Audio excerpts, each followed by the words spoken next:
umugabo yaraje ati nangahe ni 500, tuba turagiye turaryamanye ampa 500, undi 700, undi 800. Urugero nimba ukuyemo ipantaro gusa agahita akubwira ati kuramo no hejuru nakwishyuye, kandi yenda wari uporoteje yandi ufite tubana ari uduhinja tubiri, nkajya ku muhanda cyura umugabo, noneho muri ka gahinja kavutse usange bwa bwana bwombi buri kurira, kuko ndibuka ko haba n'igihe abakiriya babaga ari nka 2 baje baziranye bari kumwe, umwe ukamuha agatebe inyuma y'umuryango undi mukaba muryamanye. Hari igihe abagabo 10 twaryamanye bazaba amanywa n'ibijoro cyangwa uwo munsi ngo hoya niko kuri umunsi umwe. Ibaze ko nari umunyabyaha umaze imyaka 11 mu byaha, ariko narahageze ndikanga ndavuga nti noneho naje ku cyicaro cya shitani. Vuga nti ibaze aho nawe uwa shitani, ibaze aho shitani ibona ko indi shitani ikaze yirenze. Havuze noneho naje ku cyicaro cya satani, Mana we ntahani hakorera, Imana noneho hanze hava gute baba. Iyi si iriho ibintu byinshi, nta nubwo umwe yavuze ngo mbe ngiye hanze y'urugi, nabagiye hagati. Umwe akora ibyo akora, undi aryamye aho areba, nta no kureba ku ruhande areba. Umwe amva aho undi ajyaho.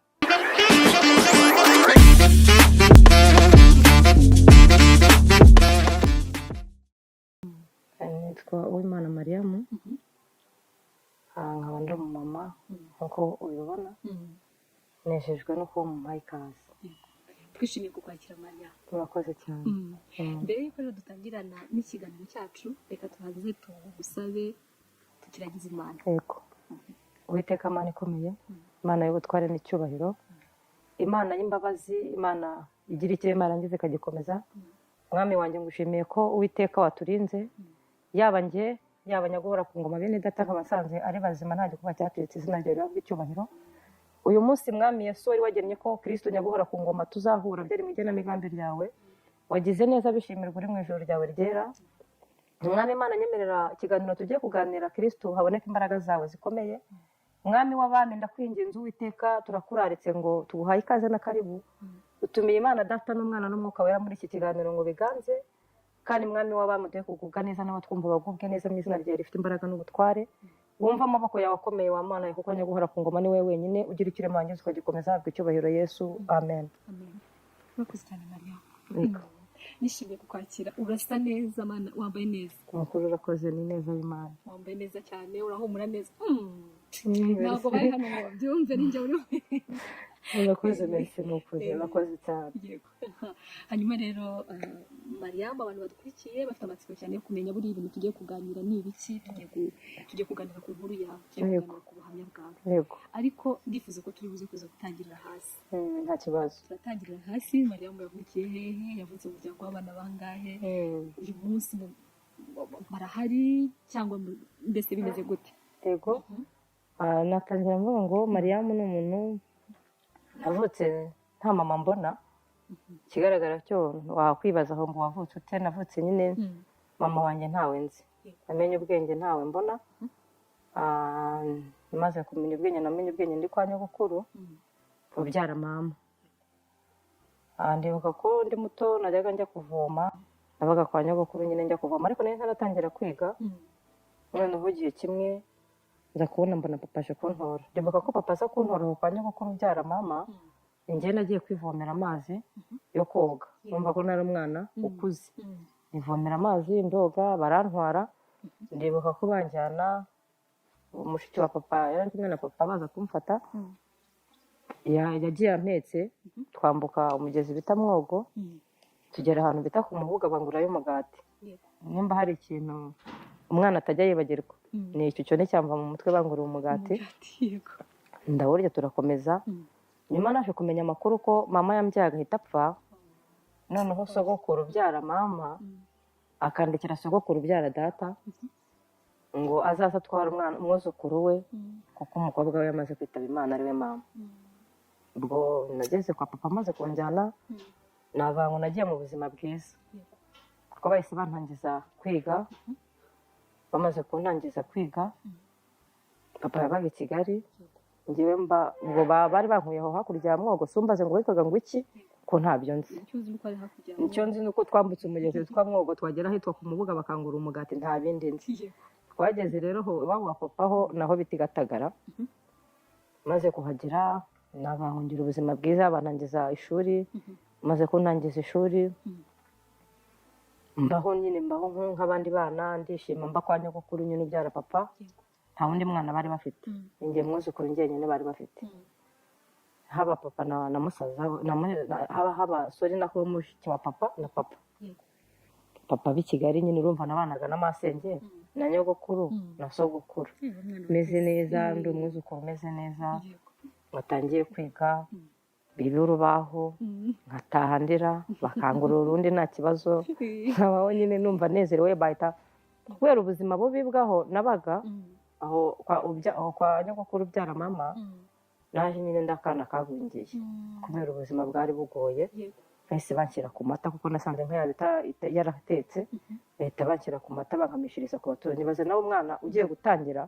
bahise bashaka ukuntu biyaranje bagashakira amata kandi nk'ayabo itari yaratetse, nayo mva ko nari ndi mu buzima bugoye, njya ku mata nanjye mera neza, cyakora ntibyateye kabiri, ubwo nari mvuye mu wa mbere ngeze mu wa kabiri 94 intambara irabaye, ibaye papa yaje gupfa, nyogokuru arapfa, masenge nawe arapfa, na sogokuru na data wacu, nsigara njyenyine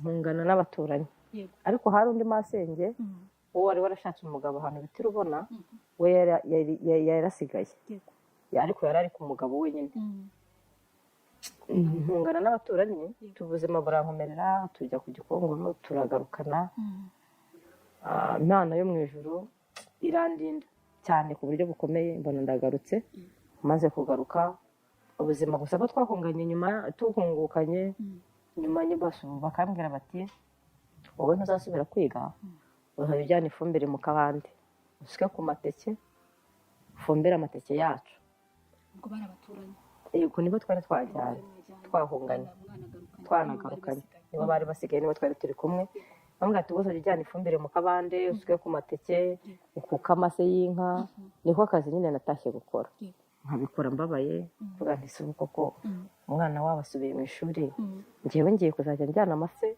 mu kabande kuko ndi nari nzi ubwenge, nyine mbaho gutyo. ubwo ari ufite nk'imyaka ingahe? Ntabwo nakubwira ngo nari mfite imyaka 9, imyaka 9 niyo nari mfite, kuko wihangayika habonetse muganga gakondo utanga ubuvuzi bw'umwimerere kandi bushingiye ku bimera. Nahivurije umwijima, mpivuriza n'iby'amabanga y'abashakanye, bankoraho riraka, ni abahanga pe. Waba warabaswe n'ibibazo byo kwikinisha bigatuma amabanga y'abashakanye atabasha kugenda neza, tambuka tugukize umuze nawe ubashe kunoza amabanga y'abashakanye. Ubu mubona nahoranye ikibazo cyo kutabyara, nkajya ntekereza ko narozwe, nyuma naje guhura n'umuganga aramfasha ndakira, ubu nanjye ndi umubyeyi. Nyuma yo kugira ikibazo cy'imisemburo mike bandangiye ivuriro rigana baramfasha, icyo kibazo kirakemuka. Nyuma naje kujyana n'umubyeyi wanjye afite ikibazo cya hypertension, ubu ngubu n'umuzi. Kubivuza indwara nk'umwijima, impyiko, rubagimpande, amibe, igifu, kubyimba, prostate, umutwe, imitsi ndetse n'izindi, namwe nimutambuke kuko mwashyizwe igorora. Kuba ari imahanga namwe mwihangayika mwibaza uko imiti yacu iraza kubageraho, kuko dukora na DHL tukabagezaho imiti yacu kandi mu gihe gito cyane.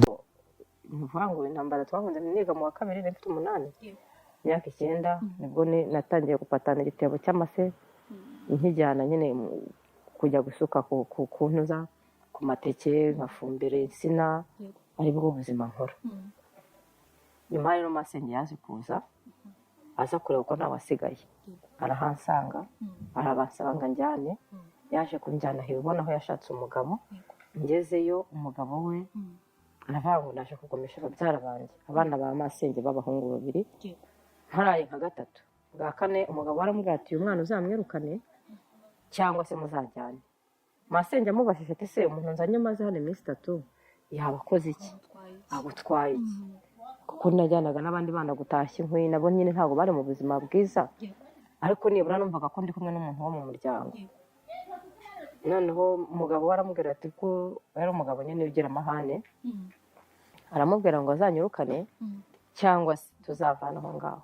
Masenge areba ahantu yanjyana biramushobera, areba nanshyira arahabura, kuko nyine namutekerereje amakuru y'aho hantu nabaga, ukuntu bamfataga, kuko ubwo hari ibyo umuntu aba yihoreye byinshi kuko umuntu avuga iby'ingenzi amateka yaho ntabwo yari meza masengero uko rero bimubwiye byose nta na kimwe namuhishe ko mwamfutaga n'iki byose byanga bikunda nawe urabyumva umwana utabyaye ntabwo biba byoroshye ahubwo n'ibyo bakoze nabyo ndabibashimira Imana izabaha umugisha kuko kuba uno munsi wa none mpari nuko nibura twajyanye ntibanjugunye kandi byari gushoboka cyane ko nari n'umwana ubwo rero masengero bahanshyiraho biramushobera yafashe umwanzuro wo kuva kuri uwo mugabo kuko umugabo yamuhozaga ku nkeke akamuhoza ku nkeke akavuga ati rero rwose nimba utamwirukanye mujyane areba ahantu yanshyira biramushobera twarajyanye abana barahabasiga kuko hari kwa se tubatahana tumaze gutahana twatashye inzu yacu bari barayihinze nta nzu twari dufite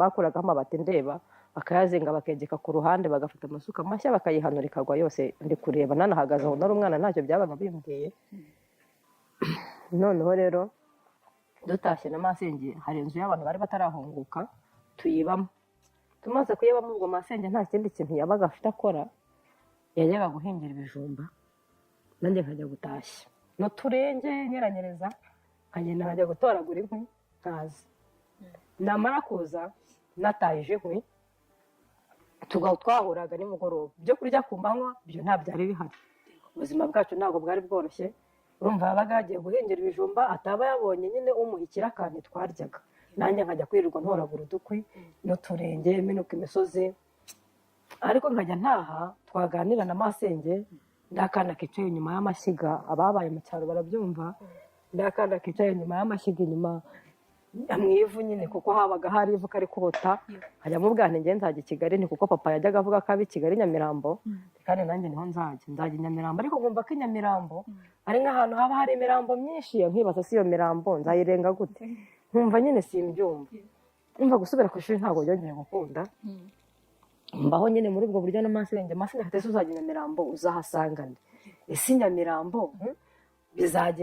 uzahagezwa nande amafaranga ajya Nyamirambo uzakura he uzagenda usanze nde ngereka nzajyayo kandi nzakugura igitenge bitabagize masenge ati se mwana wanjye kuko igitenge uzakigura iki baze nawe akana kambaye uburenge kari kugenda kanyeranyereza kabaho mu buzima bwo gutashya inkwi hari utuntu mu ishyamba twabagaho bita inanka nkaducukura ngahekenya natahaga imisaya yarushye iminwa yabaye myeru utwo tuntu bita inanka twameraga mu mashinge nkagenda rero utwo tuntu nyine niriwe ntashya inkwi kuko n'ubundi nabaga nintaha kare nazigwiza nkataha kare nta biryo ndi buhasange nta n'umuntu masanga rero nkirirwa ntoragura utwo ncukura izo nanka nirira mu ishyamba kugeza nimugoroba mbaho muri ubwo buzima nyuma rero masenge aza kubonabona birakomeye yiga ubwenge amenya ko hari abantu bo mu muryango wacu wa kure mbashije ngo dupfanike ntabyo namenya bya bisaniro bya kure cyane ko ntari mfite n'uwabinsobanuriye ngo ndamenya ngo ibi nibyo kwandi masenge yaje kuzahibuka mu Ruhango ko hari umuntu wo mu muryango uba mu Ruhango ajya kumusaba aramubwira ati kabona akana mfite ko muri famiye ka kanaka kandi akaba yaritabye Imana ntiwakamfatira uwo mama aremera yari umumama njyayo mbana nabi arankunda akangurira ikanzu nkishima tukabana nsubiza mu ishuri nongera kwiga i Nyamagana ku kigo cy'Inyamagana mu Ruhango mbana n'uwo mama nyine nkaba akana gakora burya ndushyize imenyo kubyinirira umuruho wazo niko nabyita ko nari akana gakora cyane icyo gihe kakanyara no kumuhanya no kumworosa atabinsabye nkatunga ko yasinziriye sinakoraga ikosa ryo kuba naryama atararyama ngo mworosa uwo mama turabana umuzi w'ubuzima kuri ubu extra power formula wa muti kabuhariwe wirahirwa mu kuvura abagabo batakibasha kwisayidira ndetse ukaba n'ikimenywa bose mu kuvura bikinishije twawushyize kuri promotion umwihariko wa extra power formula ni imbatura mugabo ikaba umuti karundura mu kugarura akanyamuneza mu muryango wayimenye ntayishidikanyaho cyangwa ngo ayigereranye kuko irihariye kubera ubudasa bwayo mu bushobozi naho ibyo kwikinisha n'ingaruka zabyo bisigara ari nk'umugani hehe no kugenda uhungetwa ubabara umugongo uzunga isereri cyangwa se ubabara umutwe nimutugane tubafashe ukorera mu Gatsata wanaduhamagara kuri nimero zacu 0786 04 04 36 ariko nari mfite ikibazo kimwe cyanzengereje nanyaraga ku buriri nari umwana unyara ku buriri yewe nanyaye ku buriri mpaka agahinda kaba gake, umumama akankubita akampa ibigori ahatari uko nyanze nyine yibaza ati umuntu w'umukobwa unyara ku buriri amaherezo azaba yayo, nkabaho gutyo aranyihanganira, yakampa amazi yo kwitekeye mu gitondo akanzindura, hari amazi aba yaraye ku iteke nk'uko urume byuka hatose ibyatsi akayama wape kugira ngo ari umuti ariko abantu bamurangiye. Turabanye muri ubwo buryo, akajya abwira masenge ngo azamunsubiza kuko narakubure, nkavuga nti koko hano hantu nireraga, hano hantu nigeraga kwiga koko, nkabwira Imana kandi sinzi no gusenga. Abo bantu rero bari abasilamu, nibo bambwiye ngo ngomba kuzinjira idini. Noneho nitwaga Marie Claire, Marie Claire niyo ryavuyemo Mariyamu. Maze kwinjira idini ry'abayisilamu, ndangije mbaho nyine ndi umusilamu. Ubwo nitwa ko ndi umusilamu, babintoza banjyana gusoma amajuzu yo muri Korani. Hari agatabo bite ijuzu usoma kakwigisha uko uzaza nyine usenga, nkajya njya kubyiga, mbaho gutyo. Nyuma y'igihe mama yaje gupfa, amaze gupfa ubwo nanjye noneho niga inama, urumva nari maze kugera hejuru, niga inama y'uko nzagenda nshaka akazi ko gukora. Nagiye mu kigo cya Gatagara, hari umumama nabonanye nawe wari umurezi wareraga abana n'ubumuga.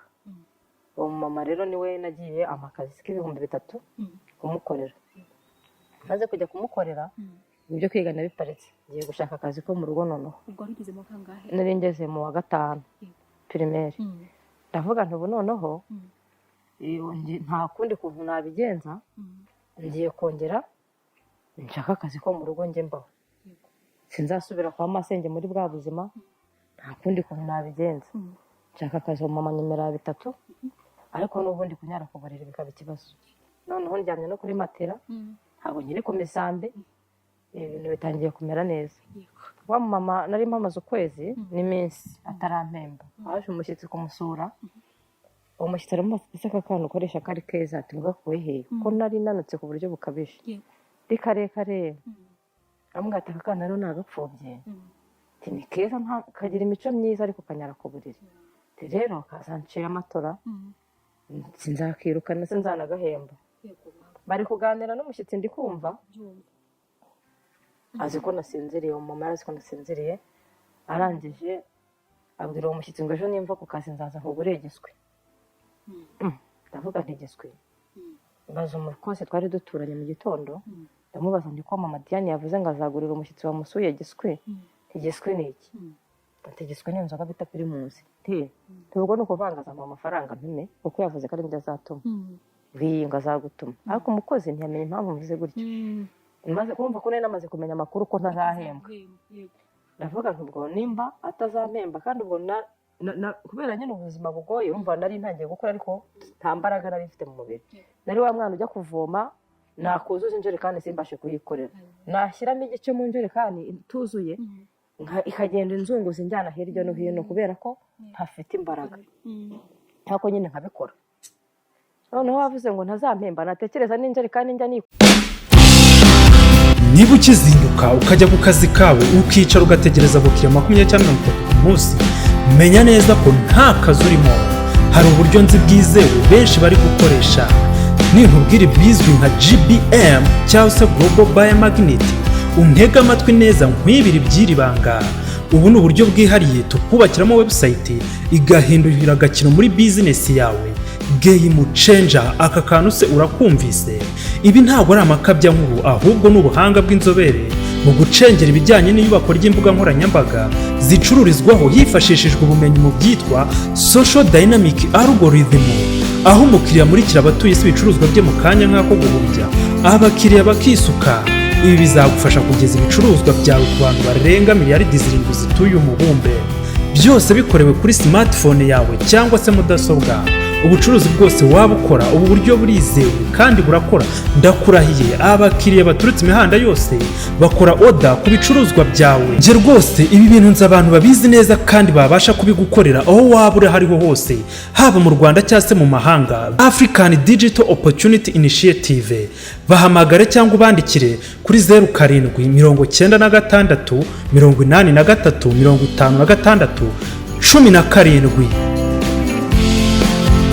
korera kubera kurwana no kuyikorera ikabinciye hano ku rutugu iratakaye, mwongera nkarwana nayo cyangwa hamagara cyangwa nkisunga nk'ahantu ku gasima nkayiterekaho nkajya munsi ya ka gasima kugira ngo njye ku mutwe, nkanatekereza n'imvune zose nakoze mvoma cyane kuva muri ibyo byanguraga nta mazi yahabaga kandi twavomaga ahantu hatari hafi. Ntekereje ukuntu rero navuze ngo nazampemba, navuga nti okay, kumbe yari isaha y'Imana kugira ngo nzagere aho ngomba kugera. Umushyiko ko yaraje aje kurya saa sita arambwira ngo ngwino, nagenda ati ngwino ngure Primus ebyiri mu kigo cya Gatagara. Primus yari 600, yari 300, ndagura ebyiri za 600 amigihumbi. Maze ko mpigihumbi nahise naravuze nari mfite udukamambiri tw'ubururu yampaye twa umoja, ndavuga nti udukamambiri ni ntwambara. Niko nigeraga inama nyine, abana burya bagira inama yabo nabo, wundi nageshaga inama no mutwe wanjye. Navuze nti nambara izikamambiri, mama Diana aramenya ko ngiye, reka nzisige. Nagufatiye igikotoro nisigaga nyine cy'umwana, ndakisiga ndayaga kweri nditotobeka ngenda nyaga. Harambwira turatinda, dore tuzana akababi ndakazana, dore nciriyeho amacandwe, nusanga yumye urazinywa yansubiza. Ndirukanka ndagenda, maze kugenda nahuye n'umugabo wajya gutuzanira inkwi z'imyase. Arambaza ati mama Diana hari nisimbizi sinyaba.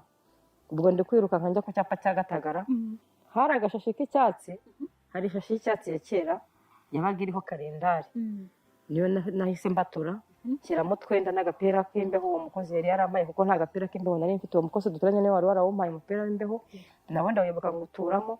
Hari harimo imyenda itarenze nk'itanu, harimo n'umupira w'imbeho yari n'imyenda 5. Kubita muri ya shashi yanjye y'icyatsi mbanyibikije wa mukobwa ati se kumpaye ino myenda, nayimubikije mbere yuko mama Diane ataha.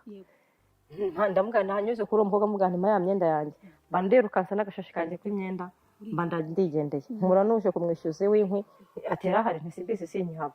Mba ndihose n'ibirenge ngeze ku cyapa cy'Igatagara, mbona imodoka ati Kigali muragenda, nicutsemo n'ibirenge. Imaze kugera mu modoka, kubera n'ubwana bwawe n'ubwa mbere ngiye mu modoka, najya kubona nkabona ibiti birankurikiye, nkabona ibiti biri kugenda, nkaryama ngo kitankubita umutwe, naryama nkabona ikindi kiri kuza, mbaho ndi mu bizunga, mbona nyine binkurikiye, nkabona biri kuza. Narakoze ngera i Kigali, mpanya Nyabugogo mpasanga ibibuye byinshi muri Nyabugogo.